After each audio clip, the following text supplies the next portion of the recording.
Hey, happy Independence Day. So, comedy has been a big help for me, getting through the trials and tribulations in life. And I think the funniest comedians are those that have a life story, that have gone through something serious. So, they're very talented in a particular area, super intelligent, have a lot to say about different areas of life.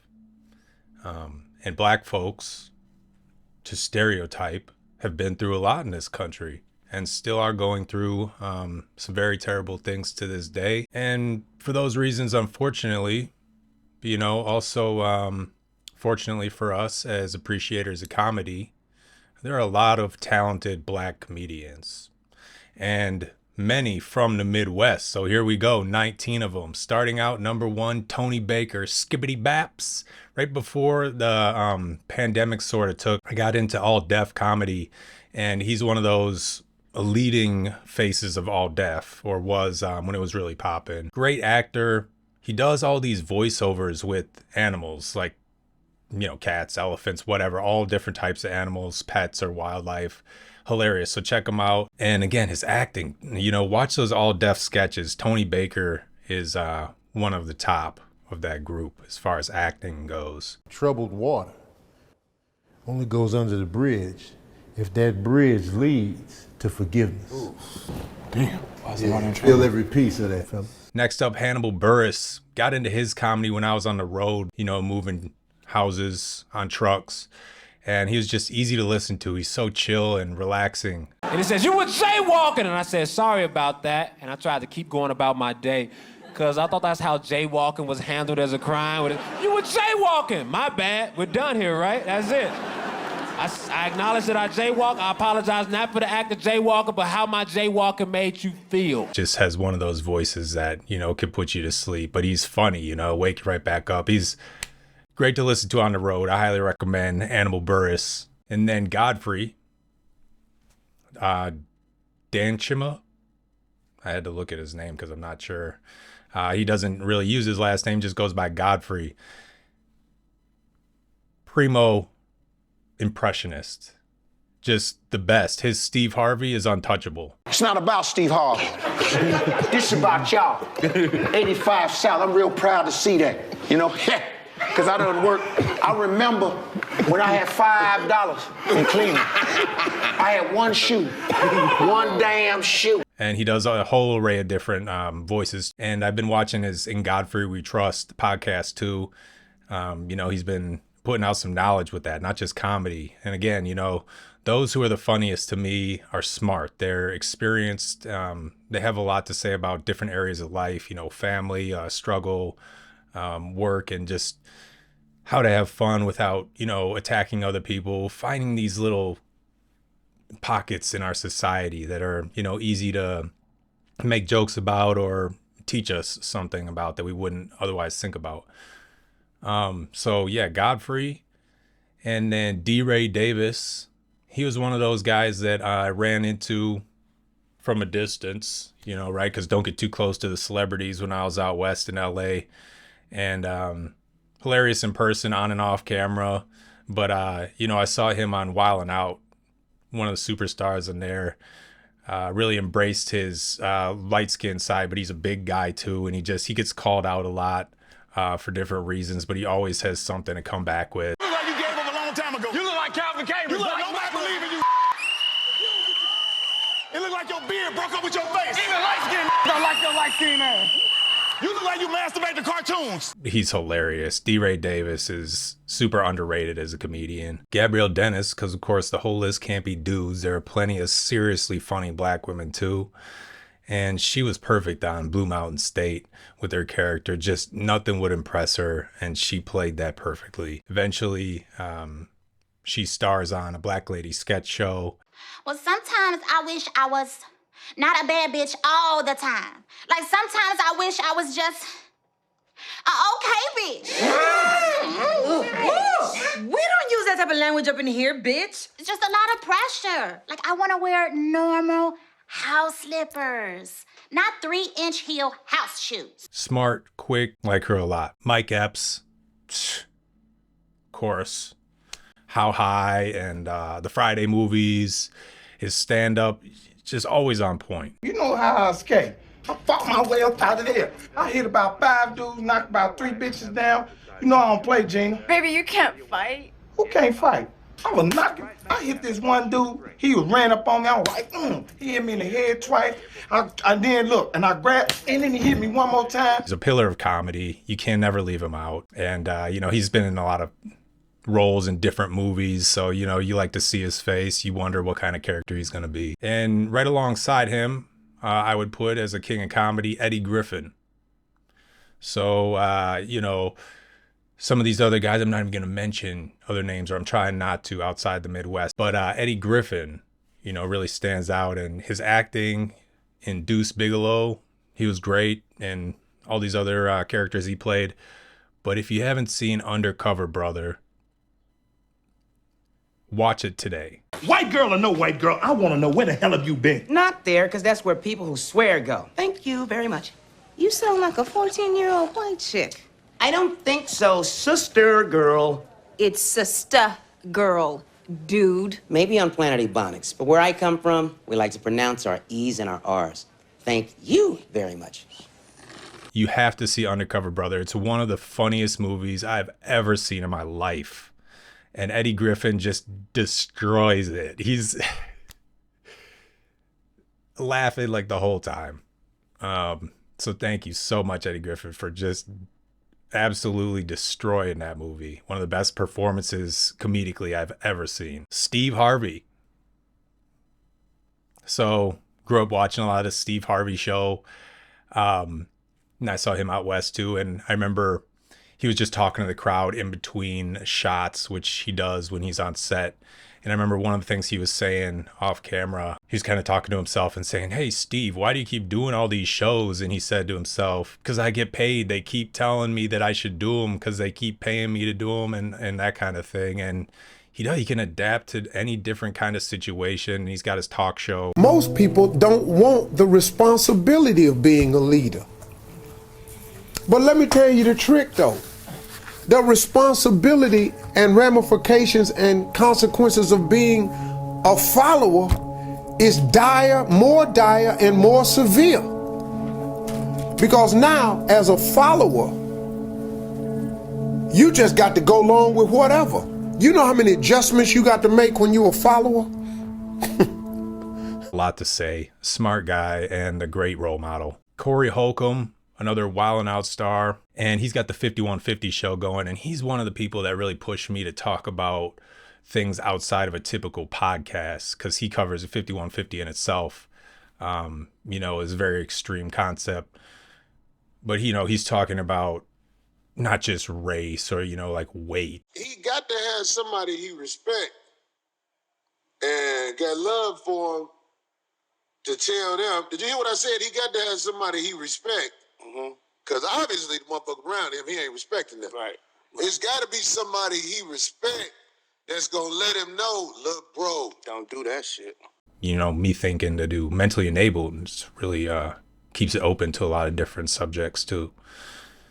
Keegan-Michael Key, can compare it to Chappelle Show, the Key and Peele Show, but really just rose above for me. There's a lot more episodes. Top notch again. One of the funniest guys out there. I would love to see more of these sketches, and they keep seems like they keep adding more to the YouTube channel, but there's just so many of them that you could rewatch them and they're still funny over and over. Yo, Tyrell. Yo, what up, Lawrence? Hey, man, you want to play front hand, backhand? I don't know that game, man. It's easy, dog. All you got to do is say front hand or backhand. All right, front hand. Bam! I got you, sucker. Oh, okay. I see how it is Come now. on, man. Come on. You know that was funny. Backhand. Huh? Best sketch show. Way funnier than any SNL episode. Key and Peele always. And Chappelle Show was great, but, as far as, a more modern version, just killed it. To hear more, another one of those all deaf guys. He's overcome a lot, had his hands in these different areas trying to make it really. And then he just really came to light with the all deaf show and doing these sketches and different types of things they were doing. There's no R in Sherbert. Cool. We always pronounce that. This is sherbet. Or sorbet. And the bricks is sherbet, so yeah. Yeah, this is sherbet. Yeah, if you mix it with 7-Up at parties, it's like a cool juice. Oh, yeah. Drink. Okay. Oh, man, I haven't had that in a while. Oh, it's frothy. That's sherbet with frothy sherbet drink. Oh, my God. They gotta bring that back. Wording is hard. He's got a strong accent. He's from the St. Louis area, East St. Louis. So, some people don't understand what he's saying, or they say he's mumbling or slurring. It's areas where you don't really have an accent. They say, I can't understand you. Why are you mumbling? You're slurring your words when you might not even be doing that. It's just he has a strong accent. People say that to me all the time. Tahir, great job, man. Keep going. Lamorne Morris, I think, was one of the strongest characters on New Girl. And, I saw him out in LA as well. Him and D. Ray Davis are kind of going back and forth. That's the memory I have of seeing them live. Who am I? Who am I? Well, I am Theodore K. Mullins. And Nick is my lover on the down low. Tell her, Nick. Tell her how it really goes down in apartment 4D.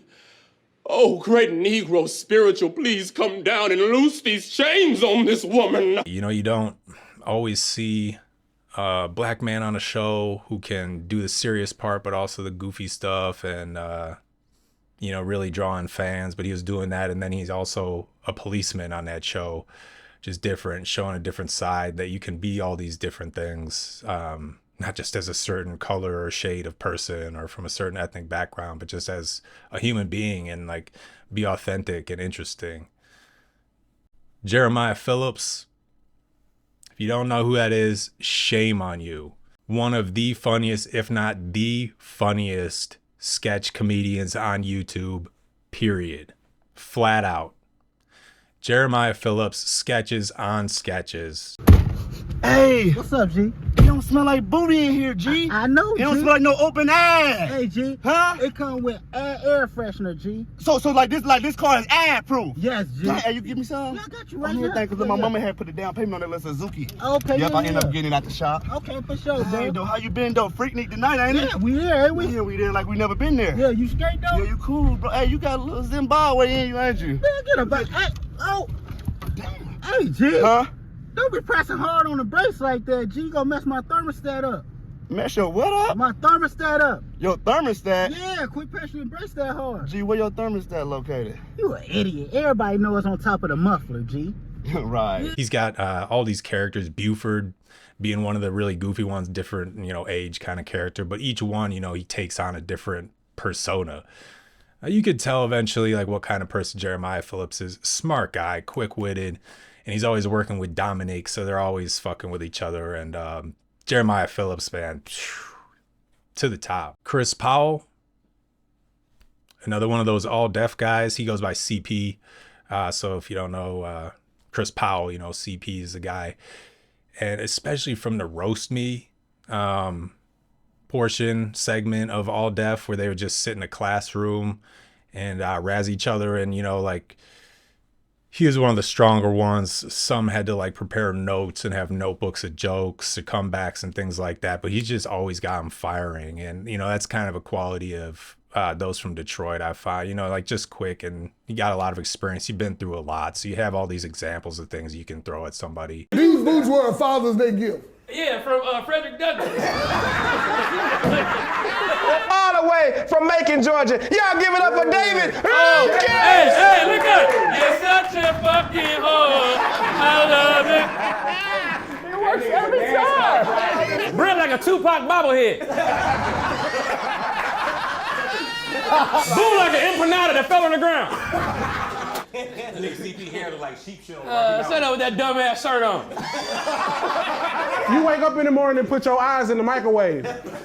Hey, you ain't Nate Dogg, you ate dog. Just hit the east side of the KFC or me a 7-piece. Hard to match CP and his stand-up. He can just go and go and go. He doesn't even really need to have a plan, I don't think. He can just get up on stage and start telling jokes for hours. Ron Taylor, another guy from All Deaf, and he's really standing out in these courtroom type sketches they're doing now. I forget what they're called. I'm talking about hip hop and rap culture, the culture that tells you that you gotta be a real nigga. You said that it's not rap and hip hop culture, it's street culture. But let me ask you, where is rap and hip hop at?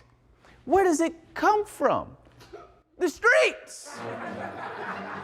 You can't tell me that it's not rap and hip hop, it's the streets. Streets is rap and hip hop. It shouldn't be. Oh, it's a few. It's a couple that's different. I get it. You got your Commons, your Mos Defs, you know what I'm saying, your Talib Kweli. Ain't nobody twerking to that. Not that nigga been shot. There are times when you need someone. His stand-up is on point too, but it looks a little different. He's got a little fro and glasses, so he's you know, just a different look, you know, and he's got different types of jokes.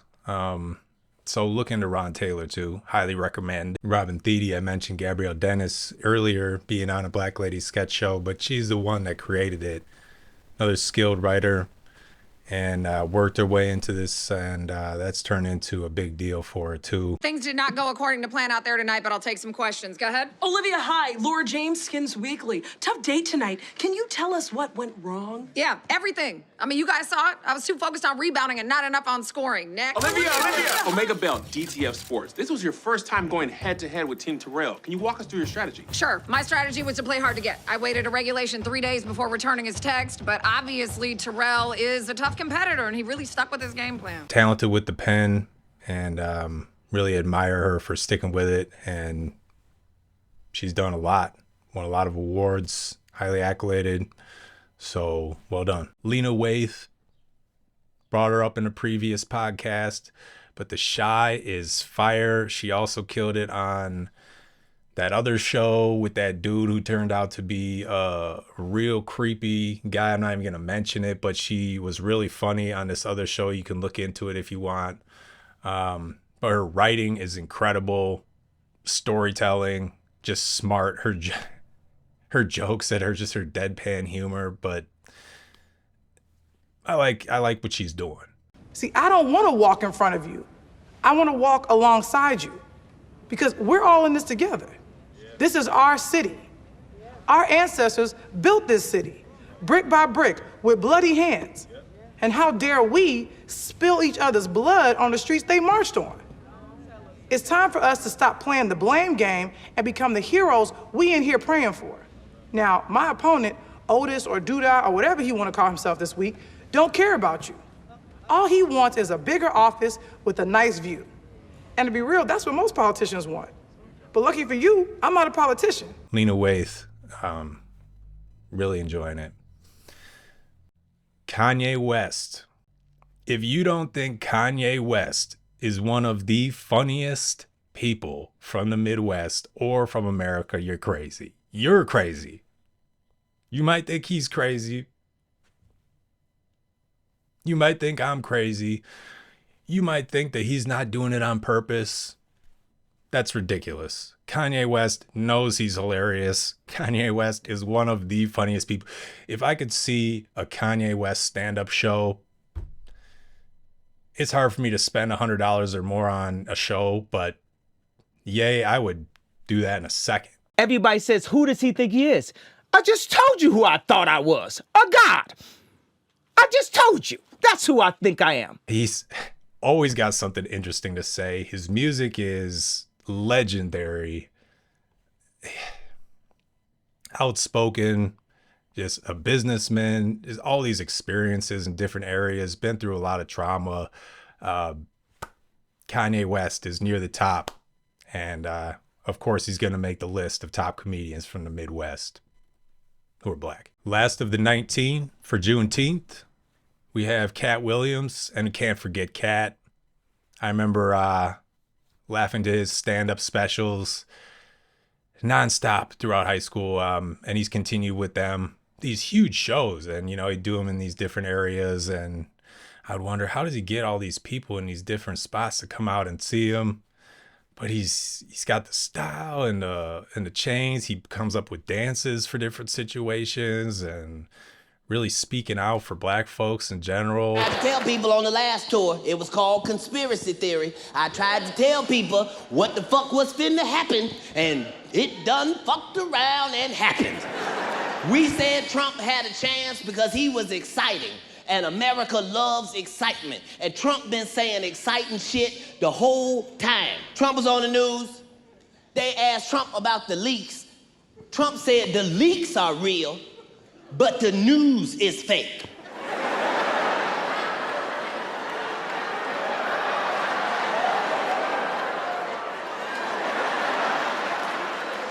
I heard about the leaks on the news, sir. You are confusing me.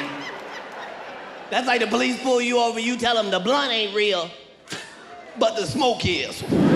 Weird guy, unique, but that's what you get when we have these really strong, independent Midwestern folks, and you know, Black too. And Cat has really done a lot for the comedy scene, and for others that, you know, really want to make a mark in this world. That's all 19 of them for now. I also had to do a special shout out to a few that are no longer with us. Bernie Mac, Red Fox, and Richard Pryor. Really appreciate all of you. Happy holidays. Happy Juneteenth. Happy Independence Day. That's 19 hot black comedians from the Midwest.